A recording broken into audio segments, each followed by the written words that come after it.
ಅಮ್ಮ ಒಂದು ಜೋಕ್ ಹೇಳಮ್ಮ. ಅಮ್ಮ 1000 ರೂಪಾಯಿ ಇಸ್ಕೊಂಡಿದ್ದಲ್ಲಿ ಏನು ಮಾಡಿದೆ ಅಮ್ಮ? ನೀನು ರೊಕ್ಕ ಕೊಟ್ಟ ಮೇಲೆ ಲೆಕ್ಕ ಕೇಳ್ಬೇಡ ಅಂತ ಹೇಳಿಲ್ಲೇನು? ನಾನು ಕಾವ್ಯಕ್ಕ ಇಬ್ಬರು ಗುಡಿಗೆ ಹೋದ್ವಿ. ಆ ಗುಡಿ ಪಕ್ಕಿಗೆ ಒಂದು ಅತಿಥಿ ದೇವೋಭವ ಅಂತ ಒಂದು ರೆಸ್ಟೋರೆಂಟ್ ಮಾಡ್ಯಾರ. ನಾವು ಯಾವಾಗಲೂ ಅಲ್ಲಿ ಹೋಗ್ತೀವಿ. ಪುಳಿಯೋಗರೆ, ಕರ್ಡ್ ರೈಸ್ ಮಸ್ತ್ ಸೂಪರ್ ಮಾಡಿರ್ತಾರೆ. ಗೋಡಂಬಿ ಹಾಕಿ ಪುಳಿಯೋಗರೆ. ನಾವಿಬ್ಬರು ಪುಳಿಯೋಗರೆ ಮೊಸರನ್ನ ತಿಂತಿದ್ವಿ. ಒಂದಿಬ್ಬರು ಬಂದರು. ಪಾಪ 4 ಪ್ಲೇಟ್ ಪುಳಿಯೋಗರೆ, 4 ಪ್ಲೇಟ್ ಮೊಸರನ್ನ ತಿಂದು 2 ಗುಲಾಬ್ ಜಾಮೂನ್ ತಿಂದ್ಬಿಟ್ಟಾರ. ಅವ್ರು ಅತಿಥಿ ದೇವೋಭವ ಅಂದ ತಕ್ಷಣ ಗುಡಿ ಪಕ್ಕಿಗೆ ಆದ ಪುಕ್ಷಟ್ ಅಂತಂದು ಬೇಸ್ ತಿಂದ್ಬಿಟ್ಟಾರ. ಕೊಡ್ಲಾಕ ರೊಕ್ಕ ಇಲ್ಲ. ಓನರ್ ಬಂದು ಕೊಡ್ರಪ್ಪ ರೊಕ್ಕ. ನಾವು ರೊಕ್ಕ ತಂದಿಲ್ಲ. ಎಷ್ಟಾಗ್ಯದ ಬಿಲ್ ಅಂತ ಗೊತ್ತೇನು? 700 ರೂಪಾಯಿ ಆಗ್ಯದ. ಅಯ್ಯ ನಮ್ಮ ಹತ್ರ 70 ರೂಪಾಯಿ ಕೂಡ ಇಲ್ಲ ಅಂದರು.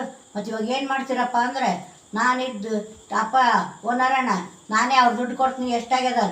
ಅಯ್ಯ ಅಜ್ಜಿ ನೀನೇನು ಕೊಡ್ತೀವಿ? 800 ರೂಪಾಯಿ ಆಗ್ಯದ ಅಂತ. ಆಗಲಿ ಬಿಡಪ್ಪ, ಅವ್ರಿಗೆ ಪ್ಲೇಟ್ ತೊಳೆಯಕ್ಕೆ ಸ್ವಲ್ಪ ಇದು ಟೇಬಲ್ ಒರ್ಸಕ್ಕ ಹಚ್ಚಬೇಡ, ನಾನು ಅವ್ರು ದುಡ್ಡು ಕೊಡ್ತೀನಿ, ನೀವು ಹೋಗ್ರಪ್ಪ ಅಂದು ಅವ್ರದ್ದು 800 ರೂಪಾಯಿ ಕೊಟ್ಟು ನಮ್ದು 200 ರೂಪಾಯಿ ಕೊಟ್ಟಿವಿ. ಅವ್ರು ನೀವು ಹೋಗ್ರಪ್ಪ ಅಂತ ಅವ್ರನ್ನ ಕಳಿಸಿ. ಅಜ್ಜಿ ನೀನು ಕೂಡ ಅಜ್ಜಿ ಇಂಥ ಕಾಲದಾಗ ನಿಮ್ಮಂಥವ್ರು ಇರ್ತಾರೇನ ಅಂತಂದು ತಣ್ಣ ನೀರಿನಾಗ ಸಕ್ಕರೆ ಹಾಕಿ ನಿಂಬೆಹಣ್ಣಿನ ಜ್ಯೂಸ್ ಮಾಡಿಕೊಟ್ರು. ಕುಡಿದ್ವಿ ಬಂದ್ವಿ. ಅಬ್ಬಾ ಯಾವ ಸಿನಿಮಾ ಡೈರೆಕ್ಟರ್ಗಿಂತ ಸ್ಟೋರಿ ಸಿಗಲ್ಲ. ಅಯ್ಯ ಸ್ಟೋರಿ ಅಲ್ಲ, ನಿಜವಾದ ನಡೆದಿದ್ದೆ ಹೇಳಿ. ನೀ ನಂಬಿಬಿಟ್ರೆ ಬಿಡು ಹೋಗಿ. ಚೆನ್ನಾಗದ ನೋಡಮ್ಮ ಜೋಕ್.